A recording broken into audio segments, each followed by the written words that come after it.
घमंडी रोटी वाला। राहुल अपनी पत्नी मेघा के साथ मिलकर गांव में रोटियां बनाकर बेचता था। उसकी रोटियां बहुत ही स्वादिष्ट और मुलायम होती थी। गांव के सारे लोग उसी के पास रोटियां खरीदते थे। ऐसे ही एक बार गांव में अकाल पड़ गया था, जिसके चलते गांव के लोग बेरोजगार होते गए। राहुल का धंधा भी कमजोर होने लगा। अब लोग उसके ठेले पर नहीं आ रहे थे, जिस वजह से उसका ठेला बंद पड़ गया। तब राहुल की पत्नी मेघा राहुल से कहती है, अब यहाँ तो हम व्यापार करने से रहे और दूसरा कोई काम अगर हम करना चाहे तो वो भी नहीं कर सकते। हमें तो बस रोटियां बनानी आती है। क्यों ना हम शहर जाकर वही अपना व्यापार शुरू करें? हाँ मेघा, तुम्हारा ये सुझाव तो बहुत ही अच्छा है, पर हमारे पास उतने पैसे कहाँ हैं? आप तो उसकी चिंता मत कीजिए, मैंने कुछ पैसे छुपा कर रखे हैं और साथ ही साथ हमारी शादी में जो मेरे माँ बाबा ने गहने दिए थे वो भी है। आप बस जाने की तैयारी कीजिए। मेघा और राहुल शहर जाते हैं। वहाँ उनकी जान पहचान वालों की मदद से शहर में एक अच्छी सी जगह पर अपना रोटियों का ठेला खोलते हैं, जिसमें वो चावल की रोटी, गेहूं की रोटी, बाजरे की रोटी, रुमाली रोटी, फुलके, पराठे, इस तरह कई प्रकार की रोटियां बनाकर बेचने लगता है। धीरे धीरे लोगों को राहुल के हाथ से बनी रोटी बहुत पसंद आने लगी और उसके ठेले के पास हमेशा लोगों की भीड़ लगने लगी। राहुल का व्यापार अच्छे से चलने लगा था। अब वो एक छोटा सा होटल भी खोल देता है।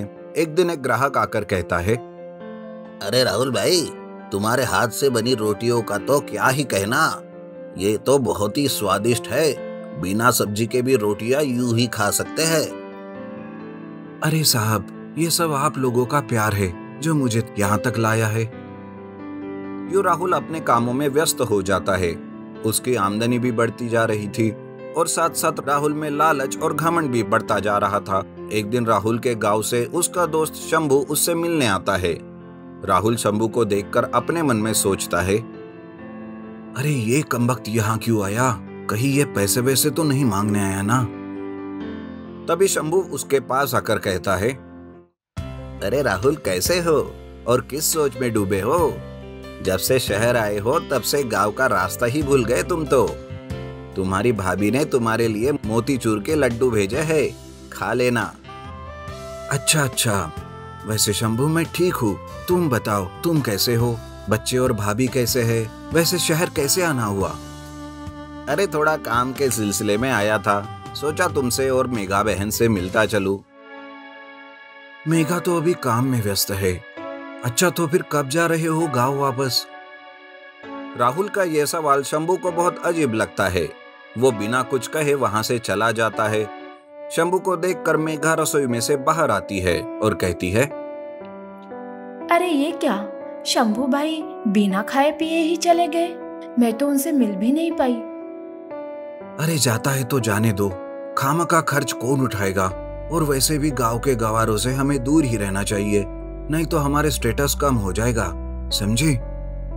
मेघा को राहुल का ये बर्ताव बिल्कुल भी पसंद नहीं आता।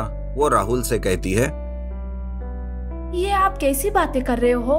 शंभू भैया हमारे कितने अच्छे दोस्त हैं। गांव में उन्होंने हमारी कितनी मदद की और आज आप उन्हीं के बारे में ऐसे बातें कर रहे हो?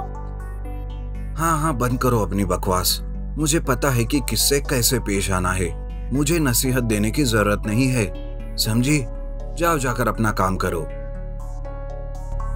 इस घमंड की वजह से एक ना एक दिन तुम जरूर पछताओगे, देख लेना। मेघा वहां से चली जाती है।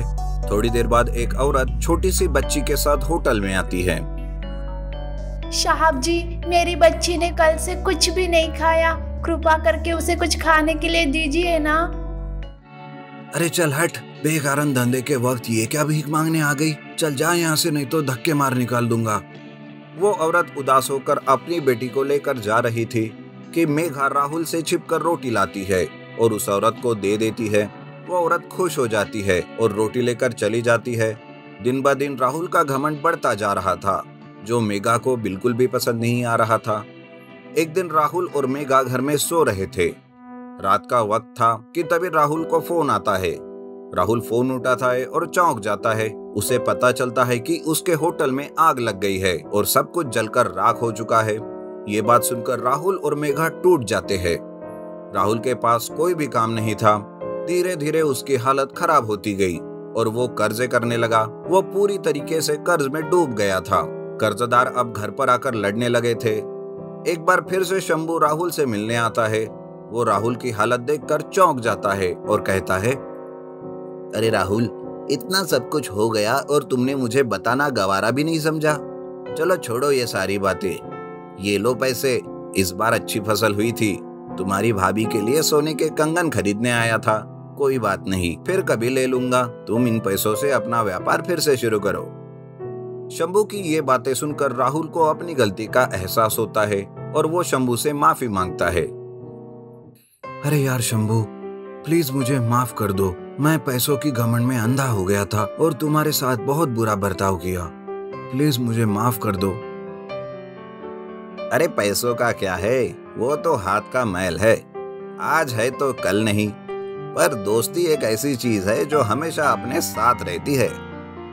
यूं राहुल अपना घमंड छोड़कर अच्छे से जीवन गुजारने लगा। मेघा भी राहुल में आए इस अच्छे बर्ताव से खुश हो गई थी।